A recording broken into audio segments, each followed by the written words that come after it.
এই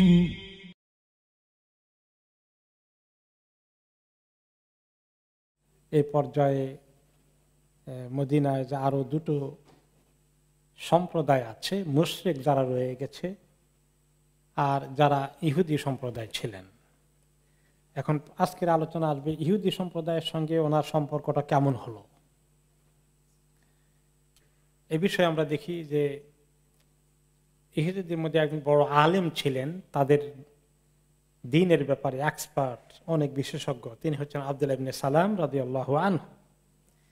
তিনি কিভাবে নবী করিম সাল্লাল্লাহু আলাইহি ওয়াসাল্লামকে চিনতে পারলেন এবং তিনি তার পর ঈমান আনলেন, এই বিষয়ে আজকের আলোচনা শুরু হবে।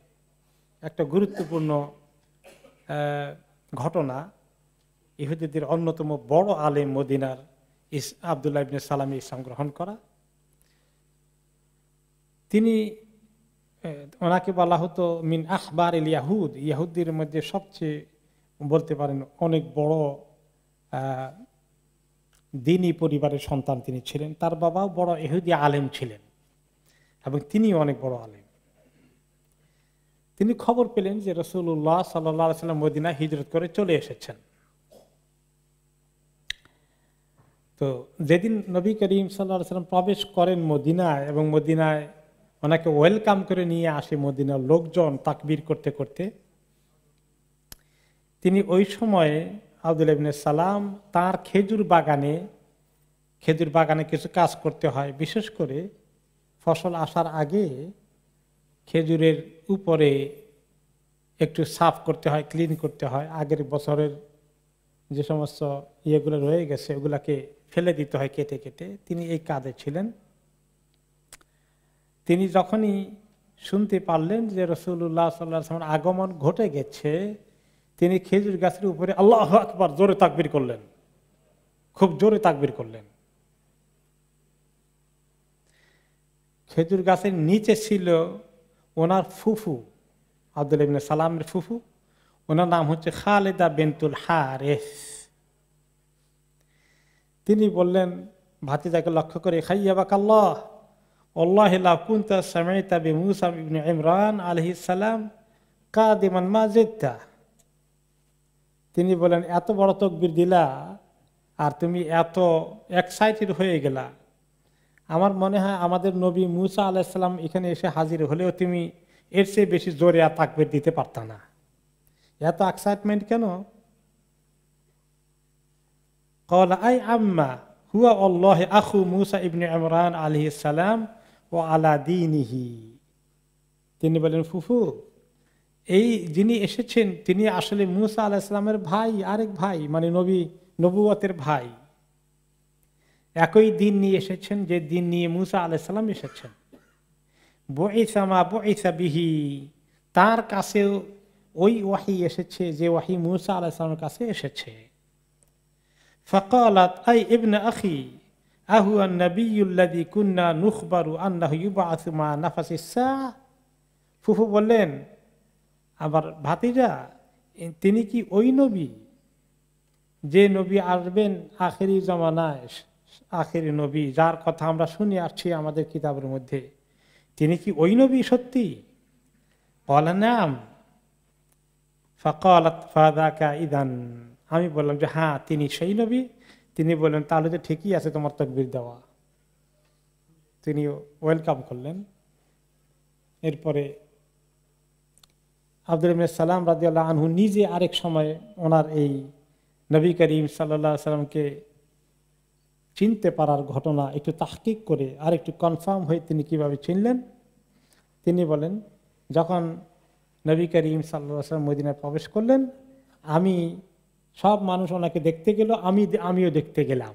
খেজুর গাছের উপরে তাকবীর দিয়েছেন, তিনি অনেকটা সেটাই ধারণা করে দিয়েছেন, কিন্তু একটু সরজমিনে তাদের কিতাবে যে সমস্ত লক্ষণ এসেছে এগুলাকে একটু চেক করার জন্য তিনি সরজমিনে ওনাকে দেখতে গেলেন।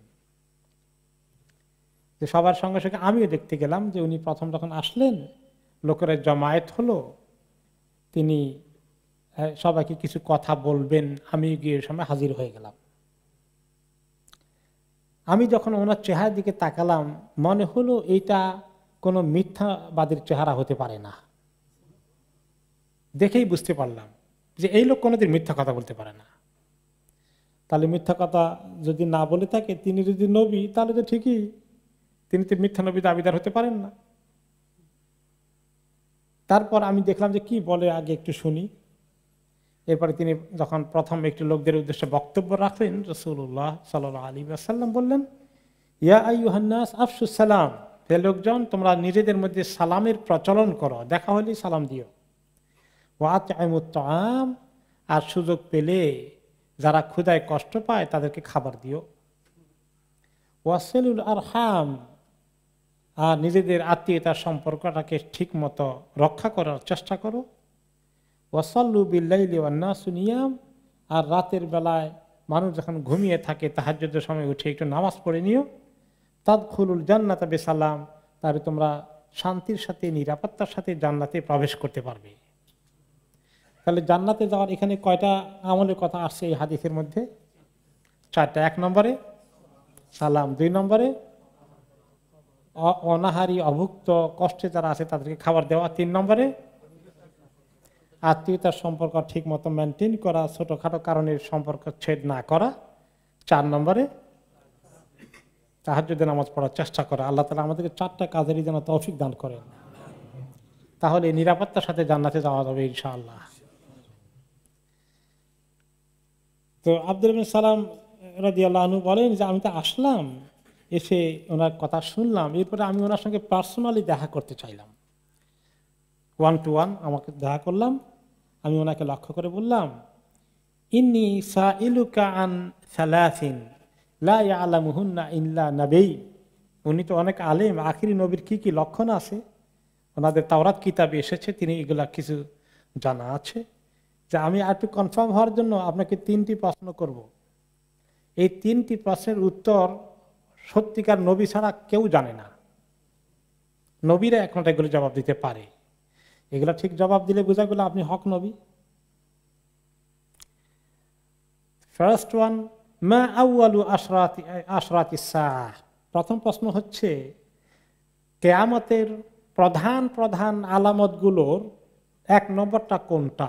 নাম্বার 1 কোনটা হবে? কিয়ামতের বড় বড় লক্ষণগুলোর প্রথমটা কোনটা? 2 নম্বর হচ্ছে, ওয়ামা আউয়ালু তাআমিন ইয়াকুলু আহলুল জান্নাহ। জান্নাতের লোকেরা প্রথম খাবার কোনটা দিয়ে শুরু করবে? জান্নাতের মেহমানদারি, জান্নাতীদেরকে প্রথম বেলা যে খাবারটা দেওয়া হবে সেটার মধ্যে কি খাবার থাকবে? আর 3 নম্বর হচ্ছে, অমিন আইয়ি শাইইন ইয়ানজাউল ওয়ালাদু ইলা আবিহি অমিন আইয়ি শাইইন ইয়ানজাউ ইলা আখওয়ালিহি। কোন অবস্থা, কি কারণে ছেলে মেয়েরা বাপের আদল পায়, বাপের চেহারা সুরত বেশি পায়, বাপের মতো হয়, আর কোন কারণে মায়ের গোষ্ঠীর মতো, মামার গোষ্ঠীর মতো হয়, মায়ের দিক থেকে পায়, মায়ের চেহারা, মায়ের আদল এগুলো পায়। এই 3টির উত্তর দিতে যদি পারেন তাহলে আপনি হক নবী। তো নবী করিম সাল্লাল্লাহু আলাইহি ওয়াসাল্লাম বললেন, খাব্বারনি বিহিন্না আনিফান জিবরিলু। এই 3টা প্রশ্নের উত্তর এই কিছুক্ষণ আগে জিবরিল আলাইহিস সালাম আমাকে দিয়ে গেছেন। তিনি জানতেন আব্দুল ইবনে সালাম আসবে, এই প্রশ্ন করবে, আল্লাহর কাছ থেকে জানতেন। তারপরে বললেন, আব্দুল্লাহ বললেন, ও জিবরিল আপনাকে খবর দিয়ে গেছে, যালিকা আদুউল ইয়াহুদি মিনাল মালায়েকা। ও ইহুদিরা তো এই ফেরেশতাকে তাদের দুশমন মনে করে।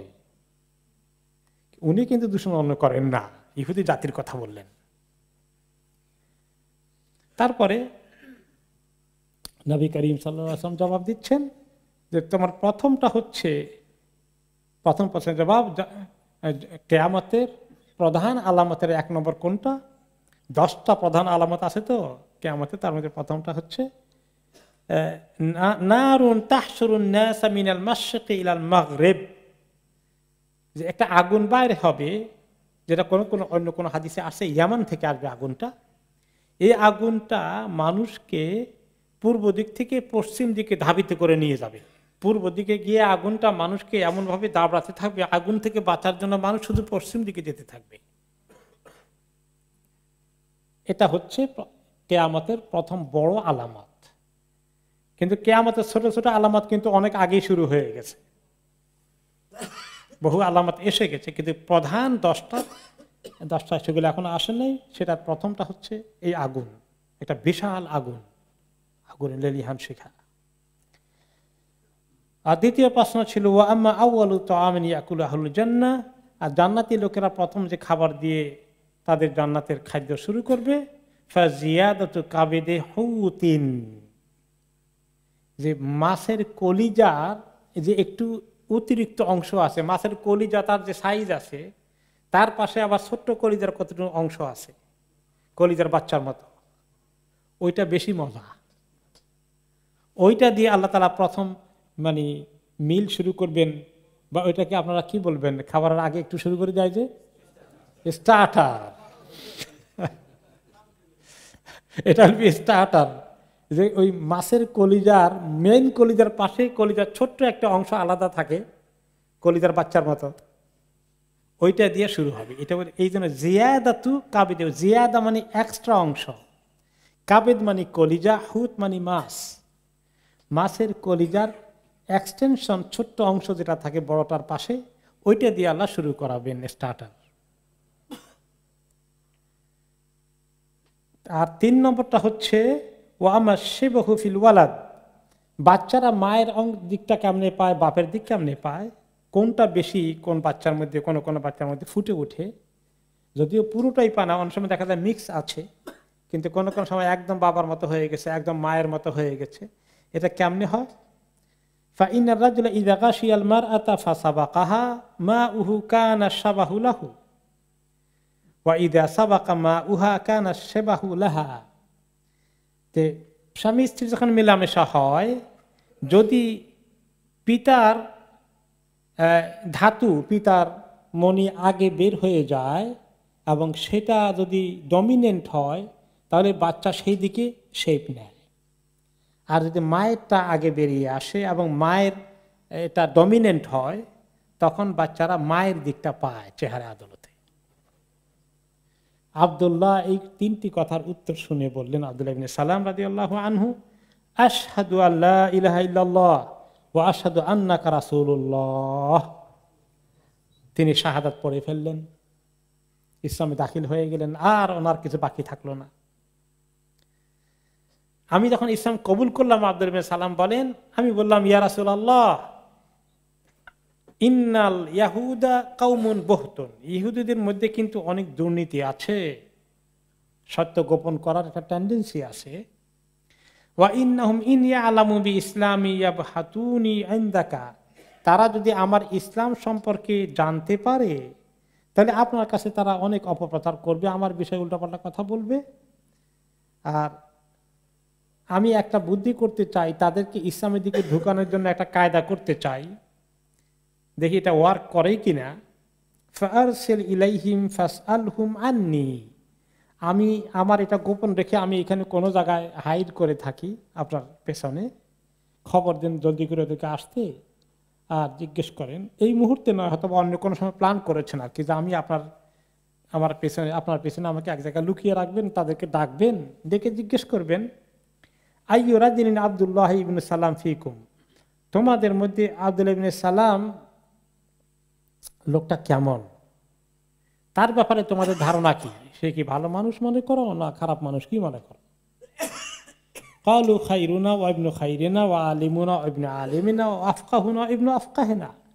তারা বলল, আরে সে তো এত ভালো ছেলে, ভালো মানুষ, এত ভালো স্কলার, এবং তার বাবাও ভালো ভালো আলিম, অত্যন্ত ভালো মানুষ, ভালো স্কলার ছিলেন। ওয়া আলিমুনা ওয়া ইবনু আলিমিনা, আমাদের অন্যতম বড় আলেম সে, তার পিতাও আমাদের অন্যতম বড় আলেম ছিলেন। ও আফকাহুনা ইবনু আফকাহিনা, এবং ফিকহ শাস্ত্রে দ্বীনের মাসাইলের ক্ষেত্রে সে অনেক বড় ফকিহ, তার বাবাও আমাদের মধ্যে অন্যতম বড় ফকিহ ছিলেন। তিনি বললেন যে তোমরা সেই আব্দুল্লাহ ইবনে সালাম ইসলাম যদি কবুল করে তাহলে সেটা কেমন হবে, তোমরা কি মনে করো? তারা বললেন যে আল্লাহ তাআলা আব্দুল্লাহ ইবনে সালামকে এই বিপদ থেকে হেফাজত করুন, আল্লাহ তাআলা যেন তাকে এটা থেকে বাঁচিয়ে দেন। তিনি আবার বলেন সে যদি ইসলাম কবুল করে তাহলে কি হবে? তারা একই কথা বললো যে না, তাকে এই কাজ থেকে আল্লাহ তাকে বিরত রাখুন, তাকে হেফাজত করুন। তার এই কথাবার্তার ফাঁকি দিয়ে আব্দুল্লাহ ইবনে সালাম পিছন থেকে আস্তে করে বাইরে এলেন। বাইরে বললেন আশহাদু আল্লা ইলাহা ইল্লাল্লাহ ওয়া আন্না মুহাম্মাদান রাসূলুল্লাহ, একেবারে কালিমা শাহাদা, আমি সাক্ষ্য দিচ্ছি আল্লাহ ছাড়া কোনো মাবুদ নেই, আর আমি সাক্ষ্য দিচ্ছি মুহাম্মদ সাল্লাল্লাহু আলাইহি ওয়াসাল্লাম আল্লাহর রাসূল। তখন তারা সঙ্গে সঙ্গে বলে বসলো শাররুনা ইবনে শাররিনা ওয়া জাহিলুনা ইবনে জাহিলিনা, আমাদের মধ্যে সবচেয়ে খারাপ তার বাবাও ছিল খুব খারাপ, আর একেবারে মূর্খ তার বাবা ছিল একটা বড় মূর্খ। আব্দুল্লাহ ইবনে সালাম রাদিয়াল্লাহু আনহু এই রিয়াকশন দেখে পরে বললেন রাসূলুল্লাহ সাল্লাল্লাহু আলাইহি ওয়াসাল্লাম লক্ষ্য করে, হাযাল্লাযী কুনতু আতাখাওয়াফু মিনহুম, আমি এটারই আশঙ্কা তাদের কাছ থেকে করেছিলাম, এই জন্য চেয়েছিলাম যদি কোনো রকমে তাদেরকে ইসলামের দিকে নিয়ে আসা যায়। আমি তাদেরকে ভালো করে চিনি, তারা হক চিনিও কিভাবে হককে প্রত্যাখ্যান করতে পারে। আব্দুল্লাহ ইবনে সালাম রাদিয়াল্লাহু আনহুর এই ঘটনার পরে আল্লাহ তাআলা আয়াত নাজিল করলেন। সূরা আল আহকাফের 10 নম্বর আয়াত, সূরা আল আহকাফ 10 নম্বর আয়াতে আল্লাহ তাআলা বললেন, বা'দা আউযু বিল্লাহি মিনাশ শাইতানির রাজীম, কুল আরাআইতুম ইন কানা মিন ইনদিল্লাহি ওয়া কাফারতুম বিহি ওয়া শাহিদা শাহিদুম মিন বানি ইসরাঈলা আলা মিথলিহি ফাআমানা ওয়াস্তাকবারতুম ইন্নাল্লাহা লা ইয়াহদিল কওমায যালিমিন। আল্লাহ তাআলা তাদেরকে লক্ষ্য করে বললেন, আপনি বলে দেন যদি তোমরা এই নবী আল্লাহর কাছ থেকে আসেন, তার কাছে ওহী আল্লাহর কাছ থেকে আসে, আর এটা জানা সত্ত্বেও তোমরা তার কুফরি করে বসো, আর তোমাদের মধ্য থেকেই বনি ইসরাইল থেকেই একজন সাক্ষী দেয় যে তিনি যে সত্য নবী, এই কথাকে সাক্ষ্য প্রমাণ দিয়া তোমাদের কাছে পেশ করে, এবং সে নিজে ঈমান আনে, আর তোমরা অহংকার বশত কুফরি করে বসো, কি হবে জানো? কত কঠিন পরিণতি তোমাদের হবে। ইন্নাল্লাহা লা ইয়াহদিল কওমায যালিমিন, এরকম জালিম লোকগুলোকে আল্লাহ তাআলা কখনো হেদায়েত দেবেন না। আল্লাহ তাআলা তাদেরকে ওয়ার্নিং দিলেন, ভয় দেখালেন। আব্দুল্লাহ ইবনে সালাম রাদিয়াল্লাহু আনহু অনেক উঁচু মাপের একজন সাহাবী ছিলেন, এবং তিনি ওনার ব্যাপারে নবী করিম সাল্লাল্লাহু আলাইহি সাল্লাম বলেছেন, সাদ ইবনে আবি ওয়াক্কাস রাদিয়াল্লাহু তাআলা আনহু সাহাবী বর্ণনা করেন, মা সামিতুন নবী সাল্লাল্লাহু আলাইহি সাল্লাম ইয়াকুলু লি আহাদিন ইয়ামশি আলাল আরদ, জমিনের মধ্যে হেঁটে চলে চলে এরকম মানুষের ব্যাপারে তিনি জান্নাতি হবেন, ইন্নাহু মিন আহলিল জান্নাহ, জান্নাতি হয়ে যাবেন, এইরকম কথাটা বারে বারে কনফার্ম নবী করিম সাল্লাল্লাহু আলাইহি ওয়াসাল্লাম আমাদেরকে করেছেন একমাত্র আব্দুল্লাহ ইবনে সালামের ব্যাপারে। যদিও আশারা মুবাশশারা 10 জন সাহাবী আরো আছেন, কিন্তু এই আব্দুল্লাহ ইবনে সালামের ব্যাপারে তিনি এত বেশি বলেছেন, ওনার মত আর কাউকে তিনি বলেননি।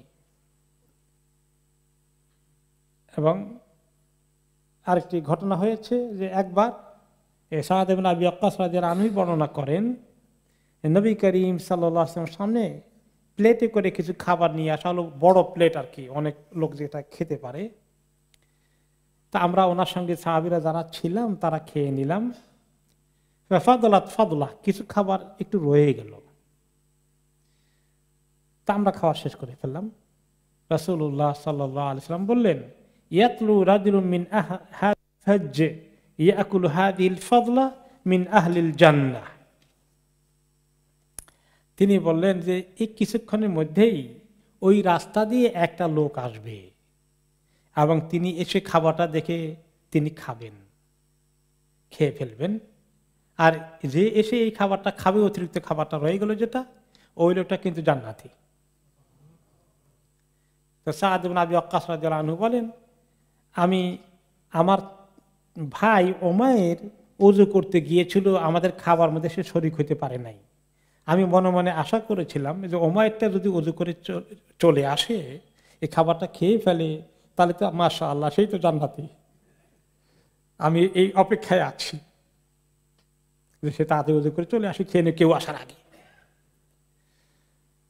তারপরে কিন্তু হঠাৎ করে দেখি যে আব্দুল্লাহ ইবনে সালাম এসে ঢুকে বসেছেন, ঢুকলেন, ঢুকে তিনি খাবারটা খেয়ে ফেললেন।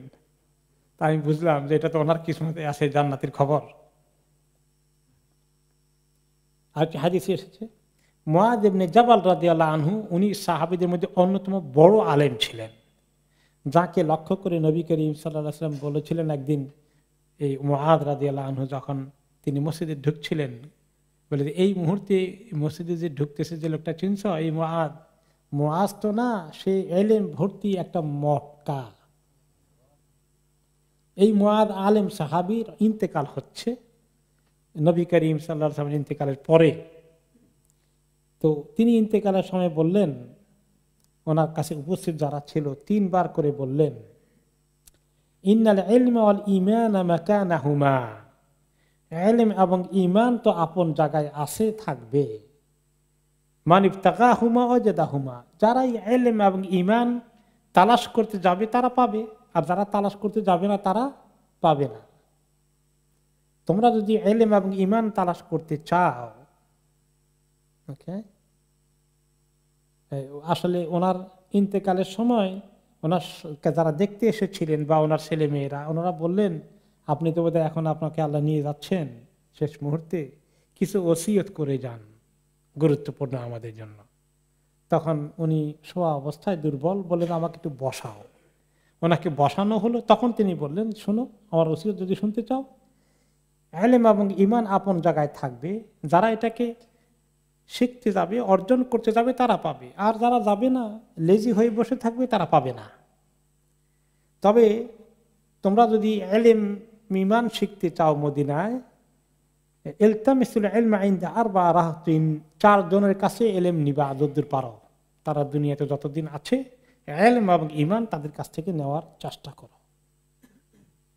তারা ইন্তেকালের আগেই যা পারো নিয়ে নাও। একজন হচ্ছেন আবু দারদা রাদিয়াল্লাহু আনহু, 2 নম্বর সালমান আল ফারিসি, 3 নম্বর আব্দুল্লাহ ইবনে মাসউদ, 4 নম্বর আব্দুল্লাহ ইবনে সালাম রাদিয়াল্লাহু আনহুম আজমাইন। এই 4 জনের নাম তিনি মেনশন করলেন। তারপরে তিনি আরো বললেন যে আমি শুনেছি রাসূলুল্লাহ সাল্লাল্লাহু আলাইহি ওয়াসাল্লাম বলেছেন, ইন্নাহু আশিরু আশারাতিন ফিল জান্নাহ, জান্নাতে যদি মাত্র 10 জন লোক যায়, এই 10 জনের মধ্যে একজন অবশ্যই থাকবে আব্দুল্লাহ ইবনে সালাম।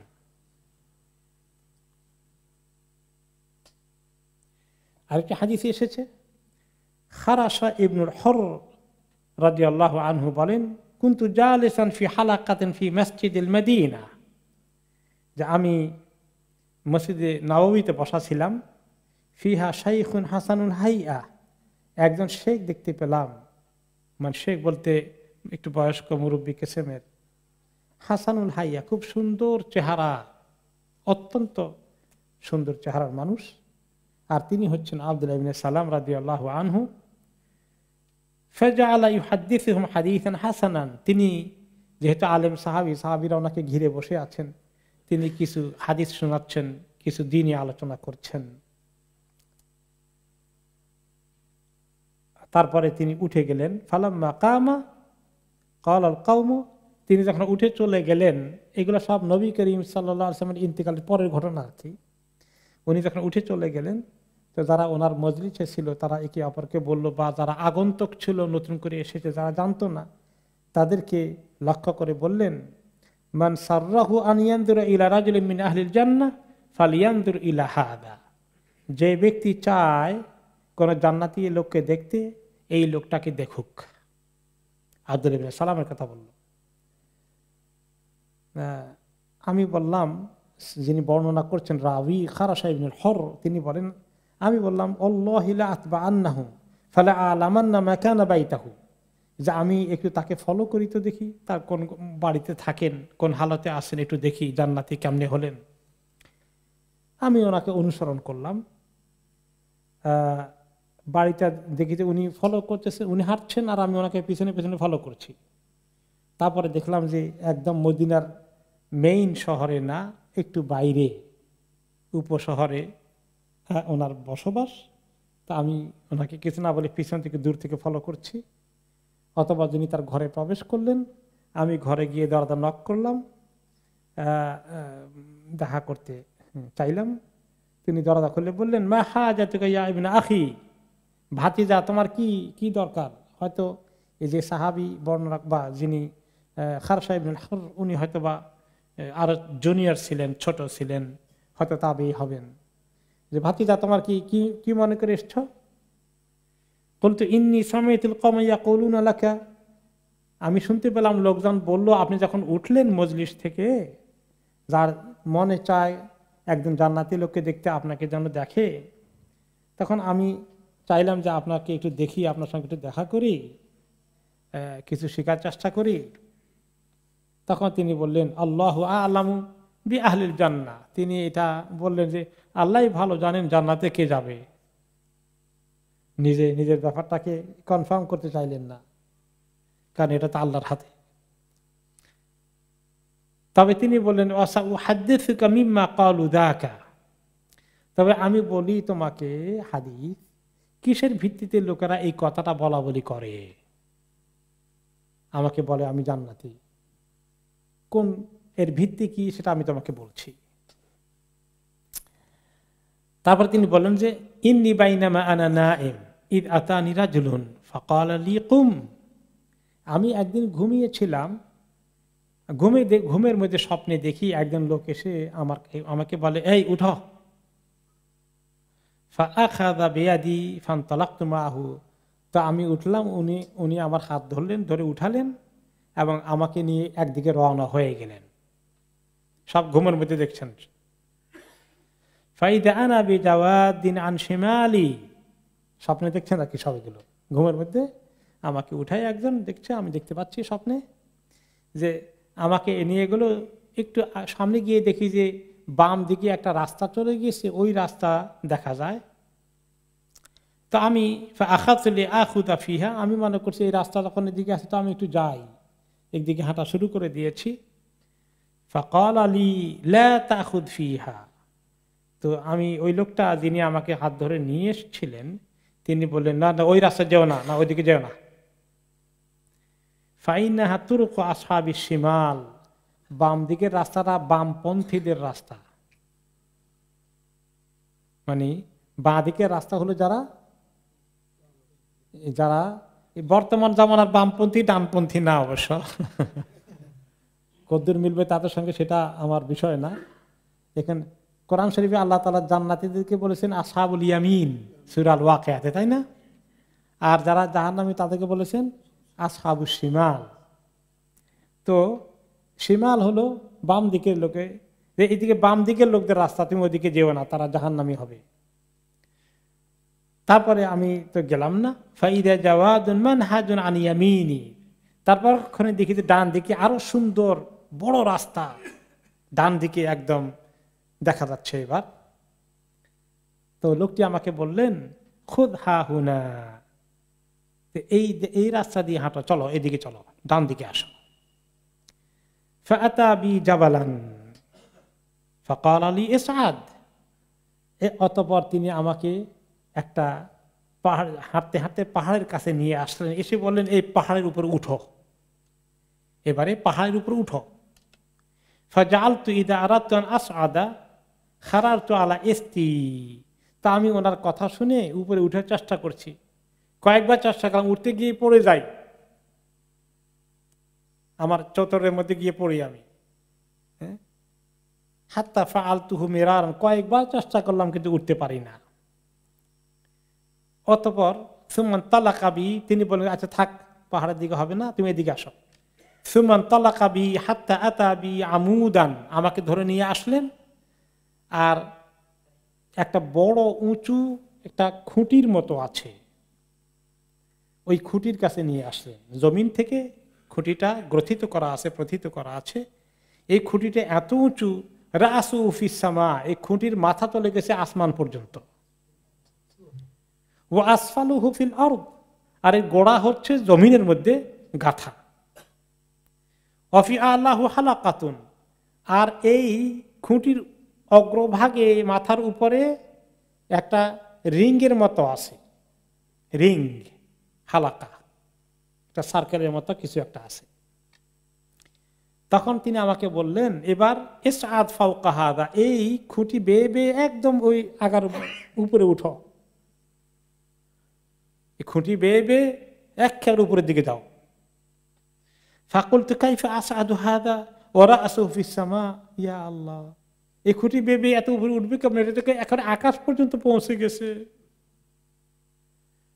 ফাআখাযা বিয়াদি ফাযাহালা বি, তিনি আবার হাত ধরলেন, ধরে আমাকে টেনে একদম ওখানে উঠে ফেললেন। ফাইদা আনা মুতাআল্লিকুন বিল হালাকা, ওখানে উঠে আমি যে রিংয়ের মতো যেটা আছে ওটাকে ধরে ফেললাম। যেই ধরেছি, সুম্মা দারাবাল আমুদ ফাখাররা, তিনি ওই যিনি আমাকে ধরে নিয়ে এসেছেন, আমাকে আংটি যখন ধরলাম রিংটা, পিছন দিক থেকে তিনি একটা ধাক্কা দিয়ে খুঁটিটাকে ফেলে দিলেন।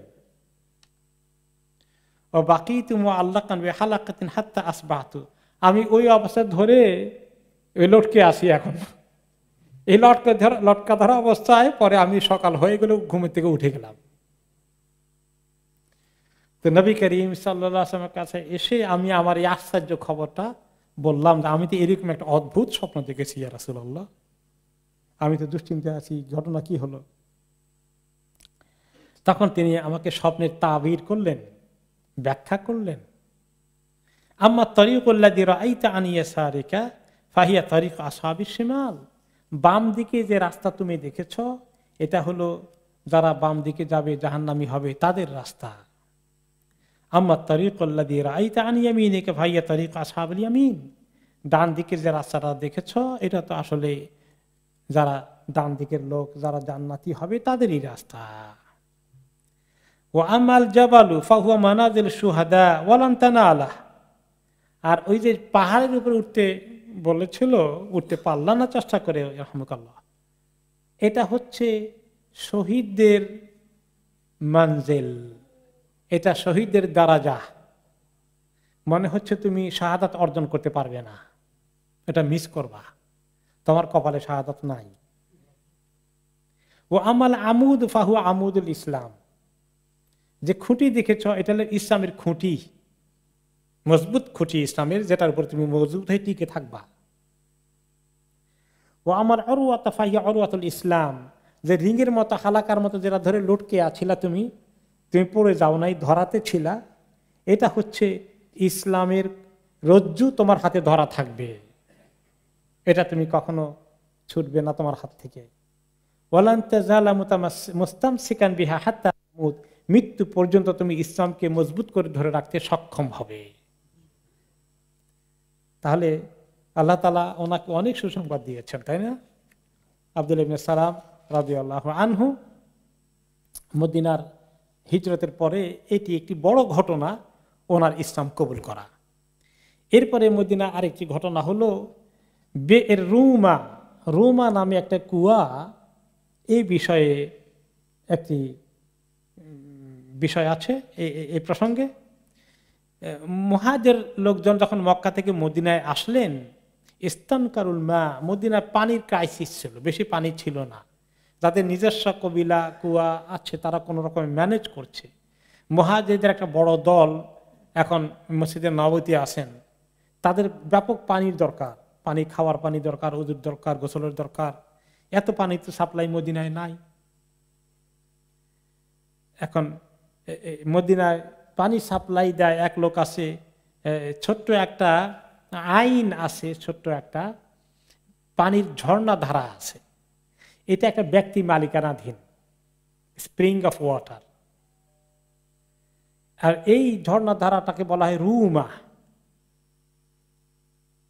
এখন সেই ব্যক্তি, যেই ব্যক্তি মালিক, তার একমাত্র ইনকাম সোর্স হলো এই ঝর্ণাধারা। ঝর্ণাধারাটাকে সে একটু কেটে পানিকে আটক করে রাখার জন্য কুয়ার মতো বানিয়ে রাখছে, এখানে পানি স্টক করে রাখে। আর লোকেরা যাদের পানি নেই তারা এখান থেকে পানি কিনতে আসে, এক এক বালতি পানি কিনতে হয় 1 মুদ পরিমাণ, এরকম করে মুদ, 1 মুদ পরিমাণ খেজুর দিয়ে 1 বালতি পানি কিনতে হয়। এখন মুহাজির সাহাবী যারা সবকিছু এসেছেন, তাদের তো এরকম কোনো পে করার মতো খেজুর দিয়ে পানি কেনার কোনো ব্যবস্থা নেই। তো তাদের এই দুঃখ কষ্ট দেখে নবী করিম সাল্লাল্লাহু আলাইহি সাল্লাম যে এই পানির যিনি মালিক তাকে বললেন, তাবিউনিহা বিআইনিন ফিল জান্নাহ, যে তুমি এই আইন, এই ঝর্ণাধারা, এই কুয়া, ঝর্ণাধারা থেকে যে কুয়ার মতো করে রেখেছ, এইটা তুমি যদি বিক্রি করে দাও, মানে ফি সাবিলিল্লাহ দান করে দাও, তুমি এর বিনিময়ে তোমাকে আল্লাহ পে করবেন জান্নাতে এর দাম, তোমার এই পানির দাম হবে জান্নাত, পে করে দাও। তো লোকটা মুসলিম ছিলেন, তার পরিবার আর কোনো ইনকাম ছিল না। তো তিনি বলেন, ইয়া রাসূলুল্লাহ, লাইসা লি ওয়ালা লি আলি গায়রুহা, আমার জন্য, আমার পরিবারের ভরণ পোষণের জন্য এই একমাত্র একটু অ্যাসেট আছে, আর কিচ্ছু নাই আমার, তো কি করবে এখন? তো নবী করিম সাল্লাল্লাহু আলাইহি ওয়াসাল্লাম অবশ্যই তাকে বললেন না জোর করে তার পরিবারের ছেলেমেয়েরা না খেয়ে মরবে, তিনি তার কাছে এর চেয়ে বেশি ডিমান্ড করলেন না। এই খবর পেলেন ওসমান রাদিয়াল্লাহু আনহু। তিনি খবর পেয়ে ওই লোকটাকে বললেন, শোনো, তোমার এইটার স্প্রিং এর দাম আমি দিয়ে কিনে ফেলি, তোমাকে ভালো টাকা দেব, কত টাকা চাও তুমি? তখন এই বেচারা বলল যে 35,000 দিরহাম, 35,000 দিরহাম হবে এর দাম, তুমি যদি কিনতে চাও। 35,000 দিরহাম। তো তিনি কিনে ফেললেন। ওসমান রাদিয়াল্লাহু আনহু কিনে আসলেন নবী করিম সাল্লাল্লাহু আলাইহি ওয়াসাল্লামের কাছে, ইয়া রাসূলুল্লাহ, আতাআযালু লি ফীহা মা জাআলতা লাহু, তাকে যা বলছেন পুরস্কার পাবে, এই পুরস্কারের খবরটাকে আমাকে দিবেন, আমি যদি এটা দিয়ে দেই আপনাকে? ক্বালা নাম, অবশ্যই। ক্বালা ওসমান, কাদ জাআলতুহা লিল মুসলিমিন, আমি মুসলমানদের সবার জন্য ওয়াকফ করে দিলাম, চ্যারিটি দিয়ে দিলাম। তো এরপরে আসলো মদিনার জিন্দেগিতে আরেকটি বিষয়, নামাজের হুকুম কিন্তু মক্কাতেই নাজিল হয়ে গেছে, তাই না? কখন নাজিল হয়েছে নামাজের হুকুম? 5 ওয়াক্তের খবর মেরাজের ঘটনার সময়। কিন্তু প্রথম যখন নাজিল হয় নামাজের খবর, তখন নাজিল হয়েছিল প্রথম দিকে ফুরিদাতি সলাতু রাকাতাইন, প্রত্যেক ওয়াক্ত 2 রাকাত করে নামাজ ছিল। 4 রাকাতের নামাজগুলো যেগুলো এখন আছে, এগুলো 2 রাকাত করেছিল। জোহরও 2 রাকাত, 4 রাকাতের ফরজের জায়গায়, এশাও আসরও 2 রাকাত, এশাও 2 রাকাত, ফজর তো 2 রাকাত আছেই ফরজ, শুধু মাগরিবটা ছিল 3 রাকাত।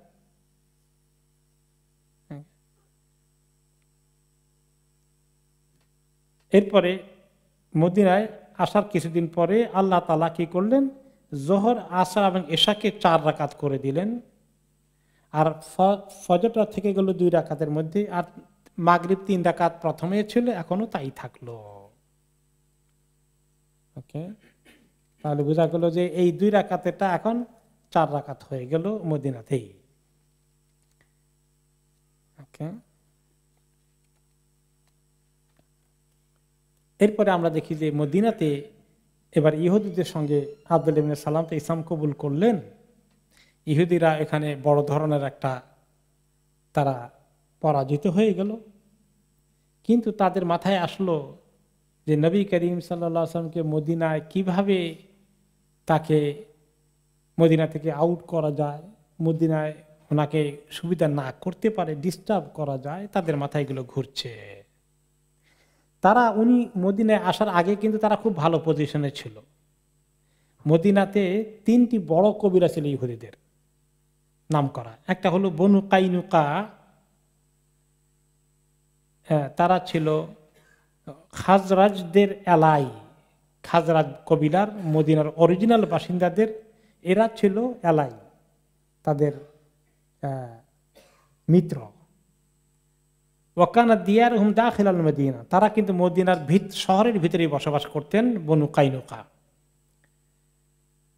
আর 2টো কবিলা ছিল বনু আন-নাদির আর বনু কুরাইযা, এরা ছিল মদিনার অরিজিনাল বাসিন্দাদের আরেকটি কবিলা আছে আউস, তারা ছিল আউসদের মিত্র। আর তারা ছিল মদিনা শহরের একটু বাইরে, একটু উঁচু এলাকায়, আওয়ালিল মদিনাতে তারা বসবাস করত। আর এই তিন কবিলায় মিলে আউস আর খাজরাজকে, বনু কাইনুকা গেছে খাজরাজের পক্ষে মিত্র, আর বনু নদীর এবং বনু কোরাইজা এরা মিত্র ছিল আউসে। এরা কিন্তু আসলে এই বড় দুই কবিলার মধ্যে সবসময় যুদ্ধ লাগাই রাখত। হ্যাঁ, যুদ্ধ লাগিয়ে রেখে তারা মনে করতে মদিনার অর্থনীতি সবকিছু তাদের সুযোগ সুবিধা কন্ট্রোলে থাকবে, আর এই দুই কবিরা তাদের কাছে ঠেকা থাকবে।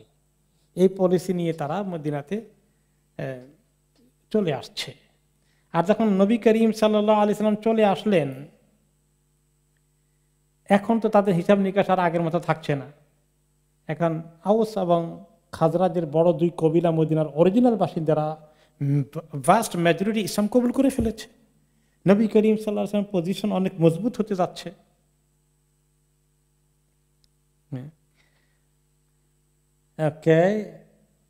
তারা জানতো যে তিনি নবী, কিন্তু তারা জেনে শুনে তাদের দুশমনী অব্যাহত রাখার সিদ্ধান্ত নিল। এই প্রসঙ্গে একটা হাদিস বর্ণনা করেছেন সালামা ইবনে ওয়াকশ, যিনি বদরের যুদ্ধে অংশগ্রহণকারী একজন মুজাহিদ ছিলেন। তিনি বলেন, কানা লানা জারু মিন ইয়াহুদ ফি বনি আব্দুল আশহাল, ইহুদিদের একটা ছোট কবিলা, শাখা কবিলা বনি আব্দুল আশহালের একজন, বনি আব্দুল আশহাল এলাকায় একজন আমাদের ইহুদি প্রতিবেশী ছিল। একদিন তিনি নবী করিম সাল্লাল্লাহু আলাইহি সাল্লামের মদিনায় বা মক্কায় ওহী পাওয়ার আগের অল্প কয়েকদিন আগের ঘটনা, এই লোকটি এসে আমাদের মজলিসে বসলেন, বনি আব্দুল আশহালের মজলিসে। প্রত্যেক কবিলার একটি বসার মতো, আড্ডা দেওয়ার মতো, অ্যাসেম্বলির মতো একটা জায়গা থাকতো। বনি আব্দুল আশহালের ওই অ্যাসেম্বলি জায়গার মধ্যে আমরা বসে আছি, তো ওই লোকটা আসলেন, আমাদের ইহুদি প্রতিবেশী যিনি। তিনি বলেন, উনি এসে কিছু কথা বললেন, ওয়ানা ইয়াউমাইদিন আহদাসু মান ফিহি সিন্নান, যে আমিও ওখানে আসি মজলিসের মধ্যে, তবে আমি ছিলাম সবার মধ্যে ছোট বালক। আলাইয়া বুরদাতান মুত্তাজিআন ফিহা বিফিনাই আহলি, ওই মজলিসটা ছিল আমাদের ঘরের পাশেই, ঘরের আঙ্গিনা, আমি ছোট্ট একটা লম্বা তোপের মতো বোরদা গায়ে দিয়ে আমি শুয়ে আছি, আমি কিন্তু একেবারে ছোট্ট পিচ্ছি। তো লোকটা কতক্ষণ বয়ান করছে, এদেরকে সেই বয়ান করতে আসছে, ওয়াজ করতে আসছে। এরা তো মুশরিক, বনি আব্দুল আশহালের লোকজন মুশরিক। ওই মজলিসে এসে সে তাদেরকে কিছু দ্বীনি বয়ান করতেছে। কি বয়ান করলো? আল বা'স ওয়াল কিয়াম ওয়াল হিসাব ওয়াল মিজান ওয়াল জান্নাহ ওয়ান নার। তো জান্নাত জাহান্নাম আখিরাতের কথা সুন্দর করে ওয়াজ করতেছে এই ইহুদি লোকটা বনি আব্দুল আশহালের লোকদেরকে, কারণ এরা হলো মুশরিক। তখনও নবী করিম সাল্লাল্লাহু আলাইহি সাল্লামের নবুয়ত পান নাই, তার আখ্যানের এই ঘটনা। তখন যারা মুশরিক ছিল তারা বলল, তারা মূর্তি পূজা করতো, কিসের আখিরাত, এগুলো তো আরবদের কোনো বিশ্বাস ছিল না। মক্কা মদিনায় যারা মুশরিক মূর্তি পূজারী, তারা আখিরাতে বিশ্বাস করতোই না। তারা এই লোকটার ওয়াজ শুনে বলল, ওই হাকা ইয়া ফুলান আতারা হাদা কাইনান আন্নান নাস ইউবাসুনা বাদা মাউতিহিম ইলা দার ফিহা জান্নাতুন ওয়া নার ইউজজাউনা ফিহা বিআমালিহিম। আরে তুমি ধ্বংস হও, কি বলতেছো তুমি? মানুষ মরে গেলে একেবারে মাটির ভিতরে ফানা হয়ে যাবে, এই লোকগুলোকে আবার জিন্দা করা হবে, আখিরাতে উঠানো হবে, জান্নাত আছে জাহান্নাম আছে সেখানে দেওয়া হবে, তাদের হিসাব নিকাশ হবে। এগুলা কি বিশ্বাস করার মতো কথা? কারণ অধিকাংশ মুশরিক আখিরাতে অবিশ্বাসী ছিল। ক্বালা নাম ওয়াল্লাযী ইউহলাফু বিহি লাওয়াদ্দা আন্না লাহু বিহাযযিহি মিন তিলকান নার আযমু তানাউরিন ফিদ দুনিয়া ইউহাম্মুনাহু। শোনো, আল্লাহর কসম, যার নামে কসম নেওয়া যায়, অর্থাৎ আল্লাহর নামে বলছি, যে আখিরাতের জাহান্নাম কেমন ভয়ের হবে জানো? যেদিন লোকেরা আখিরাতের জাহান্নামের আগুন দেখবে, সেদিন তাদের কাছে মনে হবে যদি দুনিয়ার মধ্যে বড় একটা পাতিলের মধ্যে তেল গরম করে আগুনে জ্বালাইতে জ্বালাইতে জ্বালাইতে জ্বালাইতে একদম খুব বেশি গরম করা হয়, ওই ডেকচির মধ্যে, ওই পাত্রের মধ্যে, ওই তেলের মধ্যে যদি আমাকে ছেড়ে দেওয়া হতো, দুনিয়ার মধ্যে দিয়ে ঢাকনি দিয়ে একদম পাতিল চাপা দিয়ে রেখে ওখানে জ্বালানো হতো, সেই আগুন জাহান্নামের আগুন থেকে অনেক হালকা হতো। এইরকম এক জাহান্নামের আগুন তোমাদের জন্য আগামীকাল অপেক্ষা করছে যদি তোমরা শিরকের ভিতরে থাকো। সে তাদেরকে ওয়াজ করছে।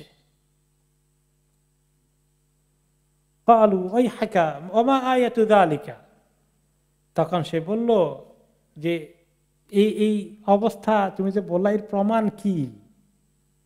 قال نبي يبعث من نحو هذه البلاد وأشار بيده نحو مكة واليمن।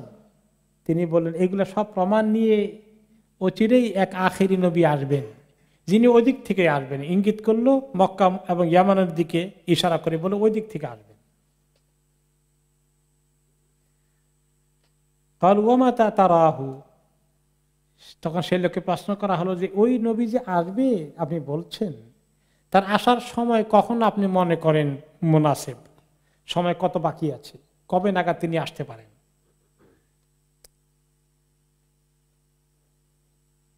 তখন ওই ওয়াজ করলেন যে ইহুদি লোকটি, তিনি আমার দিকে দেখলেন যে আমি ছোট্ট বালক শুয়ে আছি মাটির মধ্যে, তো আমাকে দেখে বলল, আমার দিকে তাকিয়ে বলল, ইন ইয়াস্তানফিদ হাদাল গোলাম আমরাহু ইদরেকহু, যে এই ছেলে যদি মোটামুটি তার তার বয়প্রাপ্ত হয়, এই ছেলে যখন ম্যাচিউর হয়ে যাবে, এই ছেলে যখন মোটামুটি তার বার্ধক্যের দিকে পৌঁছবে, ওই সময় ওই নবী বোধহয় আসার কাছাকাছি সময় হবে। মনে হয় এই ছেলে যদি বেঁচে থাকে, সোজা কথা, এই ছেলে তা ওই নবীকে দেখতে পাবে, পেয়ে যাবে। সালামা বলেন যে তার কথা আমার মনের ভিতরে ঢুকে আছে, ছোট হলেও আমি এটা ধরে রেখেছি। আমি এখন দিন আর রাত গণি, আমার বয়স কত হলো, ওই নবী কখন আসবে। ওকে। তারপরে একদিন তো আল্লাহ তাআলা খবর দিল যে মক্কা নবী এসেছেন, সেই নবী আমাদের মদিনায় পৌঁছে গেলেন। ওকে।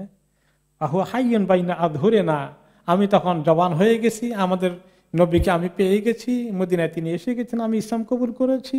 ফাআমান্না বিহি, আমি ঈমান এনেছি। আর ওই লোকটা যে ওয়াজ করেছিল, ওয়া কাফারা বিহি বাগিয়ান হাসাদা, সে কুফরি করলো, এই ওয়াজ করনেওয়ালা কুফরি করলো, সীমা লঙ্ঘন করে হিংসা বিদ্বেষের কারণে সে কবুল করলো না। তা আমি একদিন ওই লোকটা, বুড়ো লোকটা, তখন বুড়ো হয়ে গেছে, লোকটা বেঁচে আছে, আমি তাকে জিজ্ঞেস করলাম, ওয়াইলাকা ইয়া ফুলান, তুমি ধ্বংস হও, তোমার কপাল এত খারাপ। আলাস্তা বিল্লাযী কুলতা লানা ফীহিমা কুলত, তুমি না ওই লোক যে লোক আমাদেরকে ওয়াজ করেছিল, আখির নবী সুসংবাদ দিচ্ছিল? ক্বালা বালা, হ্যাঁ আমি তো বলছি। ওয়ালাইসা বিহি, না এই লোক না, আমি তার কথা বলছি, সে এখনো না, আসে নাই, অস্বীকার করে ফেলল।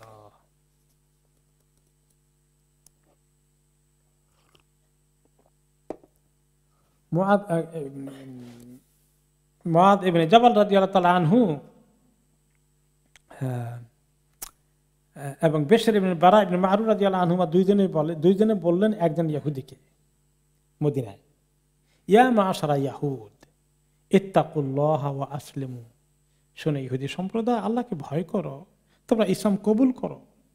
ফাকাদ কুনতুম তাস্তাফতিহুনা আলাইনা বিমুহাম্মাদিন সাল্লাল্লাহু আলাইহি ওয়াসাল্লাম ওয়া নাহনু আহলু শিরকিন, আমরা যখন শিরকের অনুসারী হয়ে আছি, তোমরা আমাদেরকে তখন বলতা যে এখন তোমাদের শিরকওয়ালাদের দুনিয়ার মধ্যে, তোমাদের মদিনার মধ্যে তোমাদের আধিপত্য, আমরা তৌহিদওয়ালাদের আধিপত্যের সময় আসতেছে, বেশি বাকি নাই, আখিরি নবী আসতেছে, আসার সময় হয়ে গেছে, সে আসলে তার নেতৃত্বে আমাদের অগ্রাধিকার, আমাদের অগ্রযাত্রা, আমাদের প্রভাব প্রতিপত্তি আবার প্রতিষ্ঠিত হবে, তোমরা না বলতা। ওয়াতাসিফুলানা সিফাতি, এবং বলতা এই আখিরি নবীর এই বৈশিষ্ট্যগুলো থাকবে, এই গুণাগুণ থাকবে, তার এইরকম আলামতগুলো থাকবে, সব বলেছিল। এই কথা শোনার পরে দুইজন সাহাবীর কথা, একজন মুআয ইবনে জাবাল আর বিশর ইবনে বারা, এই দুইজনের কথা শুনে ইহুদিরা ওনাদেরকে জবাব দিচ্ছেন। তাদের মধ্যে একজন নাম ছিল ইহুদিদের সালাম ইবনু মিশকাম, বনু নদীর গোত্রের একজন ইহুদি সালাম ইবনে মিশকাম বললেন, মা জাআনা বিশাইইন আরিফুহু ওয়া মা হুয়া বিল্লাযী কুন্না নাযকুরুহু লাকুম। আরে না, আমরা যাকে চিনি সেই নবী এখনো আসে নাই, যার কথা বলছিলাম সে এই লোক না। আল্লাহ তাআলা এই কথাগুলো শুনে আয়াত নাযিল করলেন, ওয়ালাম্মা জাআহুম কিতাবুম মিন ইনদিল্লাহি মুসাদ্দিকুল লিমা মাআহুম ওয়া কানু মিন ক্বাবলু ইস্তাফতিহুনা আলাল্লাযীনা কাফারু ফালাম্মা জাআহুম মা আরাফু কাফারু বিহি ফালা'নাতুল্লাহি আলাল কাফিরিন। যখন তাদের কাছে আল্লাহর পক্ষ থেকে কিতাব চলে আসলো, যে কিতাব কোরআন সাক্ষী দেয়, তাদের কাছে যে কিতাব আছে তাওরাতের খবর টবর বলে, অথচ এর আগে তারা সবসময় আশেপাশের লোকদেরকে বলতো আমাদের বিজয় বেশি বাকি নেই, আমাদের প্রাধান্য আবার আসবে, কাফেরদের উপরে আমাদের প্রাধান্য প্রতিষ্ঠিত হবে। যখন তাদের কাছে চলে আসলো সেই নবী, যে নবীকে তারা ভালো করে চেনে, তাকে তারা অস্বীকার করে বসলো, কুফরি করে বসলো।